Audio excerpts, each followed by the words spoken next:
Today I am going to present chi-square test in SPSS. हम लोग इस chi-square में बेसिकली करते क्या है?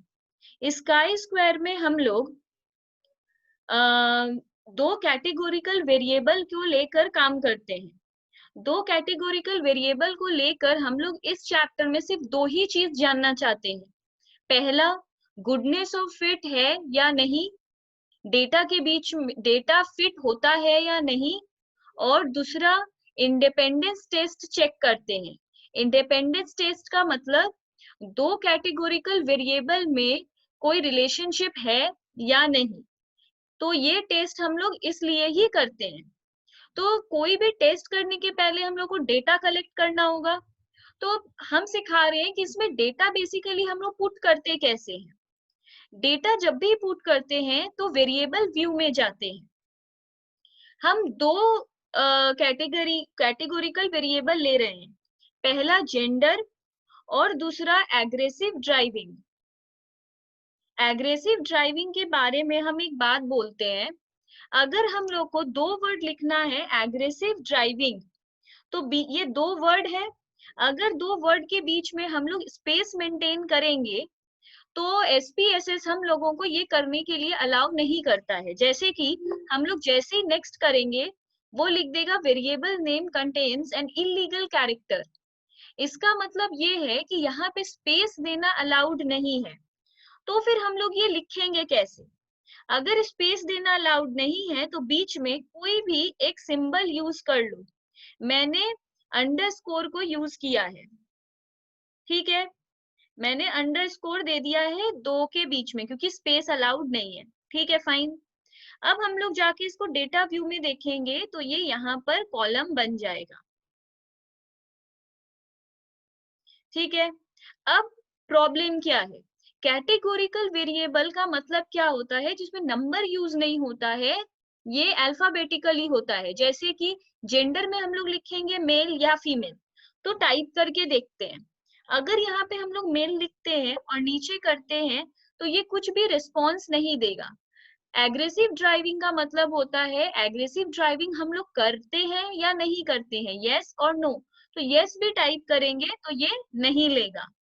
तो हम लोग का प्रॉब्लम क्या है? हम लोग को यहाँ पे मेल फीमेल लिखना है पर लिख नहीं सकते।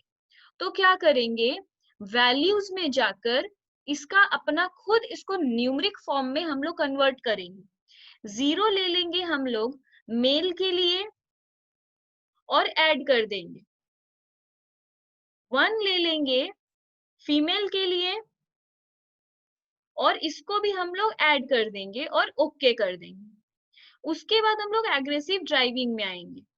एग्रेसिव ड्राइविंग में 0 ले लेंगे यस के लिए, ऐड करेंगे और 1 ले लेंगे नो के लिए और ऐड कर देंगे। फिर हम लोग ओके करेंगे। ये करने के बाद हम लोग डेटा व्यू में जाएंगे। अब हम लोग जब डेटा व्यू में जाएंगे तो हम लोग को लिखना है मेल। पहले नहीं लिख पा रहे थे, अब लिखेंगे 0, वो ऑटोमेटिकली मेल ले लेगा। फिर हम लोग को लिखना है फीमेल, तो हम लोग लिखेंगे 1, वो फीमेल ले लेगा। फिर लिखना है फीमेल तो लिखेंगे 1, फिर लिखना है मेल तो लिखेंगे 0। इसके बाद हम लोग एग्रेसिव ड्राइविंग में जाएंगे। अगेन इसमें हम लोग को लिखना है यस नो, तो 0 1 0 1 1। तो इस तरह हम लोग का यस नो आ गया। अब अगर हम लोग को याद करना है कि ये मेल में क्या था, तो हम लोग इस सिंबल में जाकर वैल्यू लेबल्स में जाकर देख सकते हैं। यहाँ ये बता देगा किसका क्या था, ठीक है। अब हम लोग को और एक कॉलम बगल में ऐड करना है फ्रीक्वेंसी। वो फ्रीक्वेंसी क्यों ऐड करना है? ये जो हम लोग बोल रहे हैं कि मेल जो होते हैं वो एग्रेसिव ड्राइविंग करते हैं, तो ये मेरा एक्सपेक्टेशन है, एक्सपेक्टेड फ्रीक्वेंसी है, एक्सपेक्टेड वैल्यू है। हमको लगता है कि मेल लोग एग्रेसिव ड्राइविंग करते हैं। मैंने ऑब्जर्व क्या किया है, तो पहले यहाँ जाकर हम लोग एक फ्रीक्वेंसी का कॉलम बना लेंगे। वहां पे हम लोग ऐड नहीं कर सकते, इसलिए यहाँ पे करते हैं। तो इसमें हम लोग आ गए, ये फ्रीक्वेंसी यहाँ पे कॉलम बन गया। अब हम लोग को क्या देखना है, हम लोग बोल रहे हैं कि जो मेल होते हैं वो एग्रेसिव ड्राइविंग करते हैं, ये हम लोगों का एक्सपेक्टेड है। पर हम लोगों ने ऑब्जर्व क्या किया है कि 25 मेल एग्रेसिव ड्राइविंग करते हैं, फीमेल एग्रेसिव ड्राइविंग नहीं करती है, हम लोग का एक्सपेक्टेशन था। पर हम लोगों ने ऑब्जर्व क्या किया कि 75 फीमेल एग्रेसिव ड्राइविंग करती है। फिर हम लोग लिखे हैं फीमेल एग्रेसिव ड्राइविंग करती है, इसका क्या होगा, हम लोग बोले करती है, पर हम लोग देखे कि 10 ही करती है और मेल नहीं करता है, हम लोग देखें 90 मेल एग्रेसिव ड्राइविंग करते हैं। तो ये हम लोगों का पूरा डेटा फीड कर दिए। अब हम लोगों को काई स्क्वायर टेस्ट में किस दो का रिलेशनशिप देखना था, कैटेगोरिकल वेरिएबल का, न्यूमरिक का नहीं, नंबर का नहीं, सिर्फ कैटेगोरिकल वेरिएबल का। पर ये लिखना तो था क्योंकि काई स्क्वायर टेक्स्ट बोलता है एक्सपेक्टेड और ऑब्जर्व्ड दोनों लिखो। तो इसका क्या करें, ये नंबर को डेटा में जाकर वेट केसेस में जाकर वेट केस बाय इसमें फ्रीक्वेंसी सेलेक्ट करके फ्रीक्वेंसी वेरिएबल को अलग कर देंगे, देन ओके। ये करने से क्या होगा बाद में पता चलेगा, बस उसको पहले नंबर को हम लोग साइड कर देंगे। अब बचा दो कैटेगोरिकल वेरिएबल, तो हम लोग एनालाइज में जाएंगे, डिस्क्रिप्टिव स्टैटिस्टिक्स में जाएंगे, देन क्रॉस टैब में रो में हम लोग जेंडर डाल देंगे और कॉलम में एग्रेसिव ड्राइविंग। फ्रीक्वेंसी को कहीं पर भी नहीं डालेंगे क्योंकि फ्रीक्वेंसी को हम लोग ऑटोमेटिकली अलग कर चुके हैं। देन हम लोग स्टैटिस्टिक्स में जाएंगे, काई स्क्वायर को ऑन करेंगे एंड फाई एंड क्रेमर्स को भी ऑन करेंगे। जब भी काई स्क्वायर करेंगे फाई एंड क्रेमर्स ऑन रहना चाहिए। देन हम लोग कंटिन्यू करेंगे और सेल्स में जाएंगे, सेल्स में ऑब्जर्व्ड और एक्सपेक्टेड दोनों को देखने बोलेंगे रो के थ्रू, सिर्फ रो को ऑन करेंगे और हम लोग कंटिन्यू करेंगे, फिर हम लोग ओके कर देंगे। ओके करते ही हम लोगों का एक आउटपुट टेबल खुल जाएगा।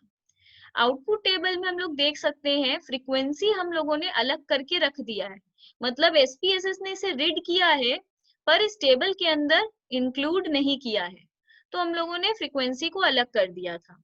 ठीक है, अब इसके बाद हम लोग कोई टेबल नहीं देखेंगे, सिर्फ काई स्क्वायर टेस्ट में आ जाएंगे और कोई भी टेबल देखने में टाइम वेस्ट नहीं करेंगे, कोई फायदा नहीं है। हम लोग काई स्क्वायर टेस्ट कर रहे हैं तो सिर्फ काई स्क्वायर टेबल को देखेंगे। हम लोग को जानना है दोनों कैटेगोरिकल वेरिएबल का रिलेशनशिप है या नहीं। हम लोग टेस्ट ऑफ इंडिपेंडेंस कर रहे हैं, तो टेस्ट ऑफ इंडिपेंडेंस का क्या रूल है, टेस्ट ऑफ इंडिपेंडेंस का रूल है कि अगर p वैल्यू लेस देन और इक्वल टू 0.05 होता है तो there is a relationship between two categorical variable, और अगर 0.05 से बड़ा होता है तो there is no relationship, significant relationship between two variables. तो यहाँ पर बहुत सारा p वैल्यू दिखाई दे रहा है, 4 यहाँ, एक यहाँ, एक यहाँ, टोटल 6 वैल्यूज है p वैल्यू। सिग्निफिकेंस जो सिग लिखा है this is significance value, significance value को ही हम लोग p वैल्यू कहते हैं। तो ये ऐसा 6 है, कौन सा वाला को देखेंगे, जो पियर्सन काई स्क्वायर के सामने लिखा होगा उस वैल्यू को ही हम लोग देखेंगे, मतलब 0.066। अब हम लोग देखेंगे कि क्या ये 0.05 से छोटा है या बड़ा है। हम लोग का आंसर आ रहा है कि ये बड़ा है। अगर ये बड़ा आता है it means we can conclude that there is no significant relationship between two categorical variable. तो दोनों कैटेगोरिकल वेरिएबल में कोई रिलेशनशिप नहीं है क्योंकि हम लोगों का ये 0.05 से बड़ा है। तो यहाँ पे ये हम लोग का प्रूफ हो गया, बाकी कुछ नहीं देखना है। अगर कोई मेरे से पूछता है कि अब गुडनेस ऑफ फिट कैसे पता करेंगे, दैट डेटा फिट हो रहा है या नहीं, तो इसके लिए हम लोग काई स्क्वायर का ये वैल्यू देखेंगे, दैट इज 3.368। ये किससे कंपेयर करेंगे, ये हम लोगों का कैलकुलेटेड वैल्यू है। जो हम लोग कॉपी में सम्स करके आंसर निकालते हैं वो भी कैलकुलेटेड वैल्यू होता है, और ये भी हम लोग का कैलकुलेटेड वैल्यू है। और जो हम लोग टेबल में जाके ढूंढते हैं वो टैब्यूलेटेड वैल्यू है या फिर क्रिटिकल वैल्यू है। वो हम लोग कैसे देखते हैं, डिग्री ऑफ फ्रीडम से और 0.05 से।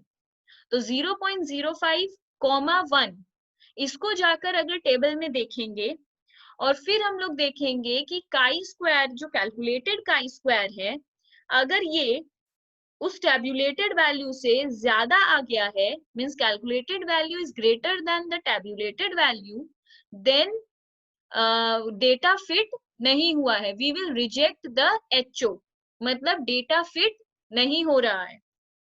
और अगर काई स्क्वायर का ये जो कैलकुलेटेड वैल्यू है ये लेस देन टैब्यूलेटेड वैल्यू रहेगा, तो हम लोग बोलेंगे HO is accepted, null hypothesis is accepted, और data is good fit, data अच्छे से फिट हो रहा है। तो बेसिकली हम लोगों का कंक्लूजन यहीं तक है, और कुछ भी नहीं देखेंगे काई स्क्वायर टेस्ट में। ठीक है, तो यहाँ पर हम लोगों का एक्सप्लेनेशन ओवर होता है।